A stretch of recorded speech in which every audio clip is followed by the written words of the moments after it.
Your phone is absolutely not the enemy. It's not your phone that is causing you to procrastinate, to be lazy, to do a lot of negative things that you blame your phone for. And I've been a victim of this myself. I would call it a very bad mentality to have, and it's costed me a lot as well, because my I had like a very easy way of just putting all of the blame of the kind of negative things that were happening in my life and attributing them just simply to the internet and to the phone. It's very easy to just claim that, oh, it's the phone, it's the damn phone that is costing us our attention spans. Although it is very much true that if you are someone with a weak attention span, phones are not going to help you, or just the current social media and its algorithms, they're not going to really help that case. But that does not mean that they are entirely responsible. We have made and altered social media, and it's designed in a way so as to grab and capture our attention. You know what, like, just I'm basically incentivized to make content for the social media that we are spending most of our time on, in this current day and age. I'm basically incentivized to make my video, to to make to make hooks, to make, basically throw in every sort of dart that I have at you in a way as to steal your attention and to like completely hook you so that you can just sit and consume my content. I'm incentivized to do this. People on this, people who are the top creators, they are incentivized to do this. So why would they choose not to do it? And why would it be that I would blame my phones for getting into something that I know is going to cause me trouble afterwards? That is assuming we have a weak attention span, which most of us do these days. But I tell you that it's not the phone to blame, it's not the internet to blame. And that's a very big deal, because if it's not the phone to blame, if it's not the internet, what really is the problem? What is the root cause of all of what is happening? I will again agree very much that the phones, the social media algorithms, they are practically making it very harder for the people like us who have very weak attention span. I do have a very weak attention span, let me tell you. I'll just easily get distracted, but the problem lies deeper than that. The problem is that of purpose. The problem is an inner problem, talking or addressing the question, the very fundamental root question of a why. What is your purpose with life? What is it that you want to do with life? What are your goals? When you have a purpose which is not really strong, which is not really something that you intrinsically deeply connect to, this is what you get. You get the age of social media and people with attention spans this bad. But that's not to say that you can't be successful despite having a poor attention span. Although to get successful it takes prolonged sessions of giving your attention to a specific task, definitely it does. But that is not to say that phones and social medias are stealing everything. Technically they are, but here's what you can do, here's what I did. Simple.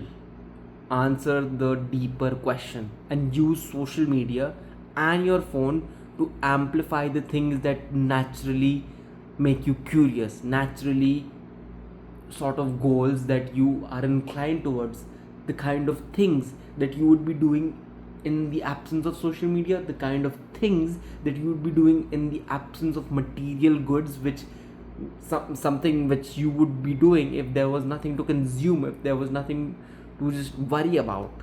What is it that you are naturally inclined to? Answer this question for yourself. Customize your social media, make it so that or so the algorithm pushes you towards something that you're interested in, and you're never going to run out of things which are interesting. And that's not just to say that you're going to be stuck consuming. Yes, you're going to have to uh, you're going to have to make some sort of an effort to make it so that you are not just stuck in the consumption game, but you are somehow contributing to the kind of things. But that comes naturally, and it happens naturally, and it has happened with me. I spent years consuming content on everything: self improvement, philosophy, the kind of interests that I had. They were spread out, well spread out, and I consumed all of them because we like information, we love information, and social media feeds us all of that. So, how are we to resist that? But it is wrong to blame social media for it. It's a victim mindset. It's a very it's an escape mechanism. It's sort of a cope that, because there are absolutely people out there who are benefiting from just consuming content. They are learning, they are using it as a tool, as an effective tool for their own productivity, for their own purpose, and they're aligning social media with that. So why can't you do that? I can do that. I'm dumb. I'm completely dumb. I have the attention span of, I don't know what's that animal. I don't even know what animal it is who has a very weak attention span, but I have a very poor attention span, and I am doing it as we speak. I've consumed enough content to know that there is so much information in me that I can actively speak on it, and it's something that I am also deeply affected by, surprisingly, and that just makes it so much easier to do this. I don't have to put an active effort after some point, and you can do it too. You can incentivize yourself being on social media. You can do things which you are actually curious about, which you are passionate about, and boom, phone is not going to be your enemy all of a sudden, and magically the internet is going to work in your favor. This might sound like a confused sort of a very word salad sort of a way of me putting this thing, but trust me, I have a system. If you watch all the content that I will be uploading in future, I will define a very clear, more streamlined way to follow this approach, because I am actively doing it, and it 100% works. The question that we are asking is wrong. We're blaming social media, we're blaming our phones to keep us hooked, but the questions that we need to answer are much more personal. We need to ask ourselves, why is it that something is hooking us? This might sound a little philosophical, but there's a void that social media and the internet is filling. Do you think people before the phones and the internet were not distracted? They did not have distractions. They did, but they were not blaming around those things completely. I'm not sure if I'm making my point very clear, but you get it. That distractions have always existed, but people, we as humans, are just naturally designed to solve problems. And when we are not solving a core problem that affects us, or that makes someone's lives better, or somehow just contributing to humanity, we don't feel fulfilled. And social media accelerates that. Well, yeah, on the poor side, it does incentivize for people to hook your attention, but on the plus side, you can impact and contribute that much more. You have the realm of possibilities wide open as much. So, like, while there's this very negative side, but there's this positive side too. Phones are not our enemies. We need to learn how to use them as our buddies. We need to learn how to use them as our productive, effective tools that can benefit us, that can work on our behalf. That's how they were originally meant to be. But we've forgotten that, and we blame our phones. We need to stop blaming our phones. That's the point, and I've hopefully at least created some sort of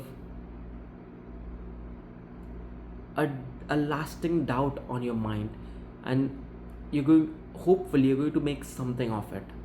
I want you to comment down what your thoughts are on this, and I want you to tell me, do you think phones are our enemies? And yeah, because I've effectively gotten over this phase, and I use this as a coping mechanism for long. So yeah, leave down your thoughts. That's pretty much it. I'll see you in the next one.